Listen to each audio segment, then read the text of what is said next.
fellow human beings, PowerGamer here. I feel like I need to catch up on my commandments. Let's see.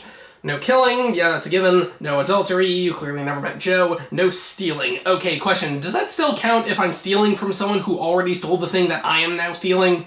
I don't know. Maybe Sly Cooper will have the answers. Sly Cooper, a series loved by all except seemingly the people who made it. This series was fairly big when it first came out, and it has garnered a massive fan base, but sadly it's been pretty much dead for almost a decade. Why is that? Did the people making the series simply run out of ideas, or were there more underlying issues at play? Well, I think the only way to find out is by going back to the game's roots. There they are. The game was developed by Sucker Punch Productions, a development studio that only had one game to its name, the Nintendo 64 classic, Rocket, Robot on Wheels. I mean, someone probably loves this game. The concept was created shortly after that game was released, and it took about 3 years to fully develop. The team wanted it to resemble an animated film to help it stand out from other cartoony platformers at the time, so they opted for a cel-shaded look that made the game look more like an illustration than a 3D model. Almost every character in the game went through a large number of redesigns, and to keep it running smoothly, some developers literally worked on nothing but improving the game's performance. Imagine that on a resume. Sly Cooper and the Thieviusraccoonus was released for the PlayStation 2 on September 23rd, 2002 in North America, and January 17th, 2003 in Europe, where the name was changed to Sly Raccoon for some reason. It did pretty well, getting positive reception from a lot of people, though some criticized its length, and it managed to sell over 1 million units, so while it wasn't a huge hit, it was a commercial success. And Sly would end up becoming one of the defining platformer mascots of the PS2 alongside Jak and Daxter and Ratchet & Clank. It got 2 sequels released on the same console, also made by Sucker Punch, a 4th entry for the PS3 made by a different developer, and they even released a trailer for an upcoming animated movie. In 2014, wow, that went absolutely nowhere. I've been curious about trying this game for a while. I've heard nothing but good things about the series, so I am really excited to play it. If Sony isn't interested in giving this character any love, I might as well do it myself.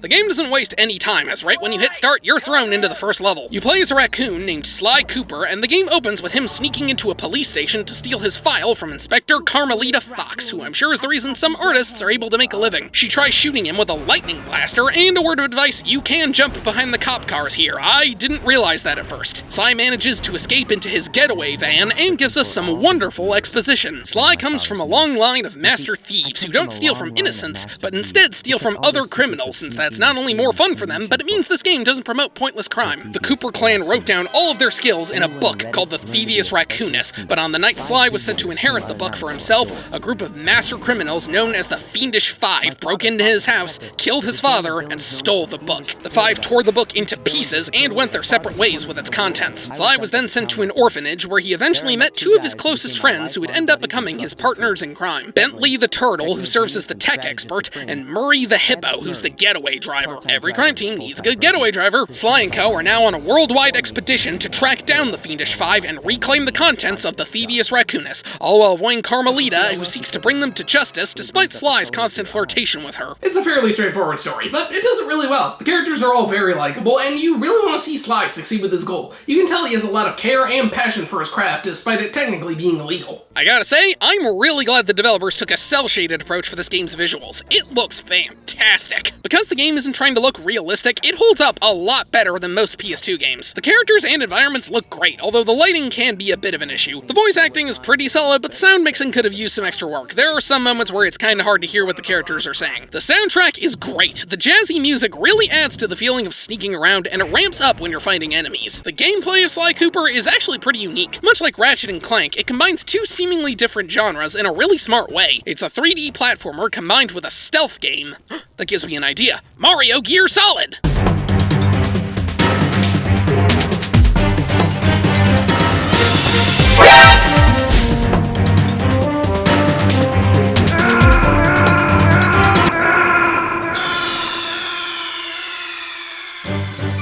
Mario! Mario! Your goal is to make your way through each level, which is filled to the brim with booby traps. There are some traps you can rush through, but more often than not, you're going to want to avoid being spotted. The most common traps you'll see are spotlights and security lasers that trigger if you touch them. You can touch them once and be fine, but if you touch them again, you're in trouble. And the only way to shut them off is to smash the alarm. Sly is equipped with a hooked cane, which was a family heirloom that didn't get stolen and shredded. You primarily use it to attack enemies and smash stuff, but it occasionally gets involved in the platforming. And by that I mean you can use it to grab onto these hooks and swing for a bit. There's two types of enemies that you'll have to deal with, ones that just hurt you like normal and ones with these flashlights. These ones you usually have to sneak around, since if they spot you, it's nearly impossible to avoid getting hit. So either wait until their back is turned or just straight up ignore them, especially if there's a bunch of them since they alert each other. Much like Crash Bandicoot, Sly can only take one hit before dying unless you grab one of these lucky charms lying around, a missed opportunity for a brand deal. Grabbing one of these gives you an extra hit, and I really like how they don't just protect you from enemies, they protect you from everything. Booby traps, stage hazards, even falling into a pit, so as long as you have one of these, there is no instant death. You can hold up to 2 lucky charms at once, or at least I think you can. For all I know, you could get more, but that's the most I was able to get. But one of the most surprising things about this game is that when you collect 100 of these coins that are lying around everywhere, it doesn't give you an extra life. It gives you a lucky charm, which I honestly think is even better. The game's levels are split into 5 separate areas, one for each of the Fiendish 5, and each area has 7 levels in it. After an opening level to get you familiar with the area, you enter a sort of hub world where you can enter the 6 remaining ones, kinda like Spyro the Dragon. At the end of each level is a treasure key, and you need to collect all of them to progress. You only need to collect 3 or 4 at first, but no matter what, you need to get all 7 to get to the boss, which is always the member of the Fiendish 5 you're after. Every time you beat one, you recover a page of the Thievius Raccoonus, which gives you a new ability. From the beginning, you can sneak up against a wall when you see these blue sparkles, do a double jump that's pretty much worthless, and Sly grabs onto these ledges if you barely miss a platform, which I really like. You can also use these special goggles to look around the area. By beating the bosses, you can do a little twirl which allows you to perch on tiny platforms, slide on railings and walk on narrow platforms without falling off, and turn completely invisible when you're not moving, which helps you avoid enemies and traps. I really like the new abilities you get, since it feels like you're actually making progress. Every level also has these clues hidden all over the place. If you manage to collect them all, Bentley will tell you the combination to one of these vaults. Open it up and you get an extra Raccoonus page giving you an optional ability like doing a dive attack, rolling to move faster, and slowing down time. I do like a lot of these abilities, but they are in every level and there are anywhere from 20 to 40 clues you have to find. And a lot of these levels have no way of backtracking, so if you miss one, just one,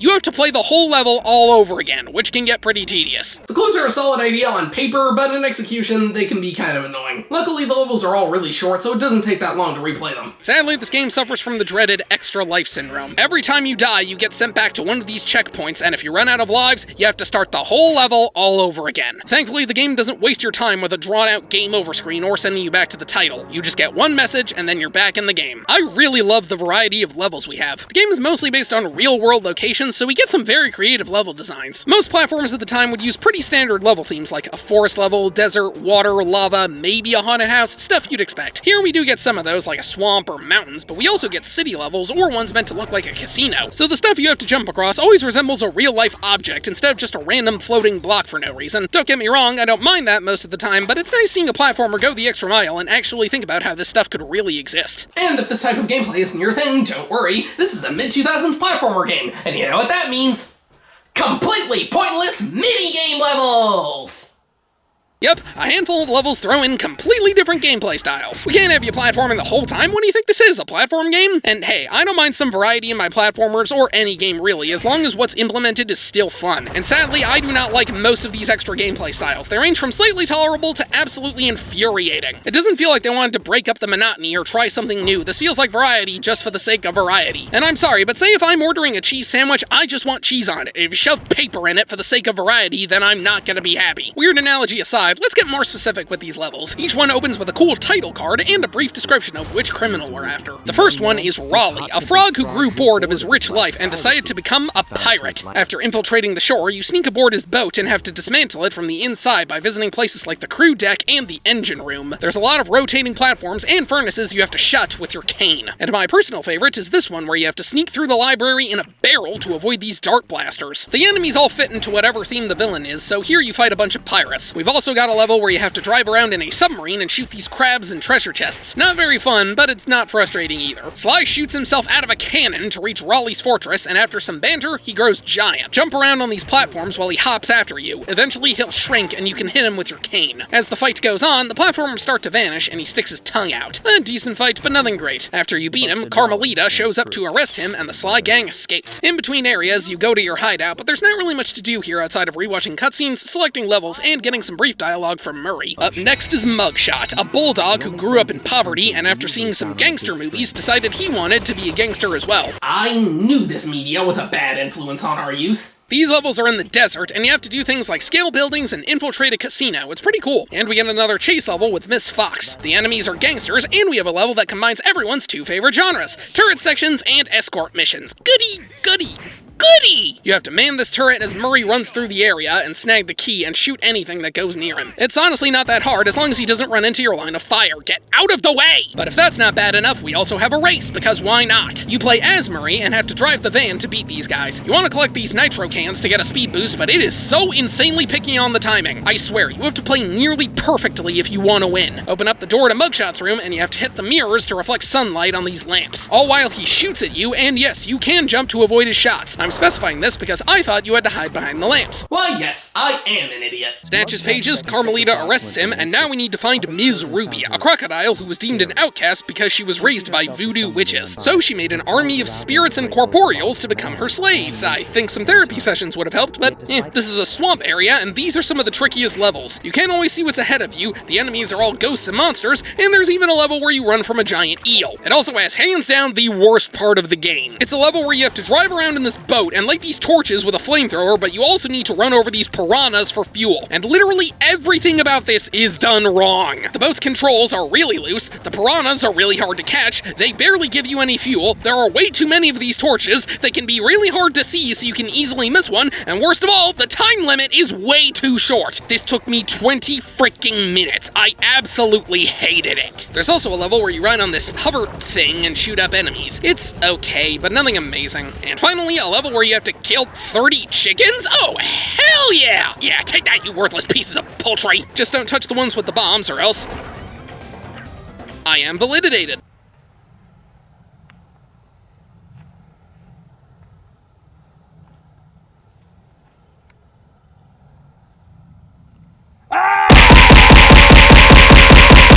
Get rid of these spotlights, and now we can fight Miz Ruby. After a brief platforming sequence, the fight suddenly turns into a rhythm game where you need to hit whatever buttons she throws at you. Yeah, a word of advice, don't treat this like a normal rhythm game where you only hit the buttons at the one specific time, because the timing is really strict, and you are not penalized for hitting the wrong button unless you get hit. So just mash whichever button is headed your way and you'll be fine. She is also arrested, and we head to China to confront the Panda King. Because who needs a real name when you have a position of power? He was a young panda who loved fireworks, but when he tried to make his own and sell them, the rich people rejected him. So he began to use them to cause avalanches on innocent villages and became the Fearsome Five's demolition expert. These levels take place in the mountains, so they're covered in snow, and most of the enemies are ninjas. They also really turn up the number of traps, so be ready. The minigames are, oh god, no, not another race! You have got to be kidding me. Wow, this is actually much easier than the last one. I beat this on my first try, what the hell? And we also have another turret escort and another hover shooter, because they were very clearly running out of ideas, but we gotta keep up the variety because more gameplay styles equals more fun, right?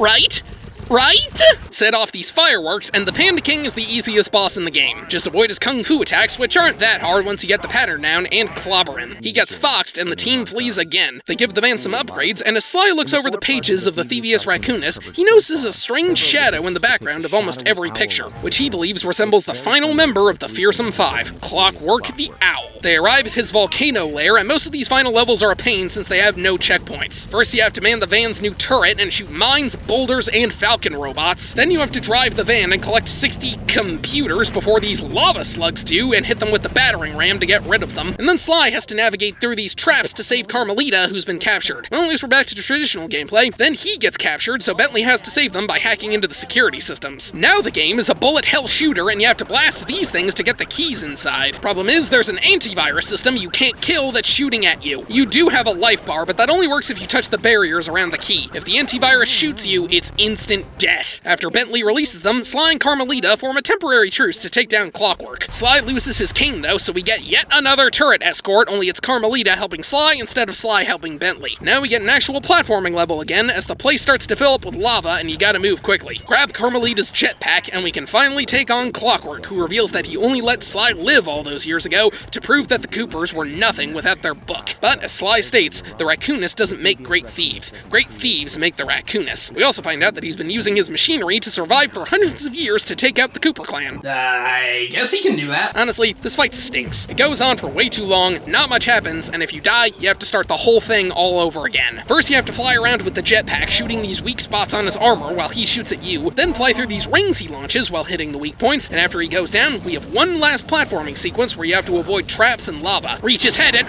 oh, come on! Reach his head and smack it a bunch before he finally dies. When you beat him, Sly recovers the last of the pages, and true to her word, Carmelita gives Sly a 10-second head start, which he uses to snatch a kiss from her and handcuffed her to a railway. I didn't know he was into that kind of stuff. Sly, Bentley, and Murray run off into the night, content now that Sly's family name has been restored. After the credits, we get a hint that Clockwork might still be alive, and a recreation of the game's intro, but in Japanese. I don't know why, but it's pretty cool. And if you manage to recover every page of the Thievius Raccoonus, Sly fully restores it and promises to continue its legacy by adding his own techniques to it. Looks like we're done.